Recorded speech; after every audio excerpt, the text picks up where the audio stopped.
Zaman dulu senang je nak beli rumah. Tak banyak sangat pilihan. Rumah teres, semidi, banglo. Tu je. Zaman sekarang ni pening sangat. Banyak sangat pilihan yang ada. Cluster house lah, super duper lah, penthouse lah, double decker lah. Pening kan? So hari ni saya nak tunjuk kat korang apa beza cluster house dan terrace house. Dan juga semidi. So rumah cluster ni adalah gugusan daripada 4 rumah. 2 dekat depan, 2 dekat belakang. Dan kalau korang perasan kan, rumah kat sana dan rumah dekat sebelah dia dua-dua ada tanah. Beza dia rumah cluster ni, kalau korang perasan, dinding rumah depan dengan rumah belakang ni bercantum. Macam ni. Kalau rumah biasa, akan ada jalan tu tak kat belakang. Kalau rumah cluster tak, dia gabung. So setiap rumah cluster ni akan ada tanah dekat tepi dia. Berbeza pula dengan rumah teres. Kalau korang perasan kat sini, ini adalah end-lot. Dia straight je sampai ke hujung. Maksudnya kalau ada tanah sekalipun, dekat sini je end-lot sahaja. Intermediate lot tak akan ada tanah dah.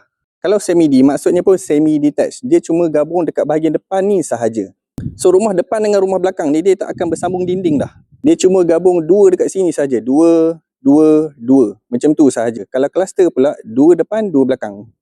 So jelas Kalau nak lagi tips pasal tanah, jangan lupa follow saya.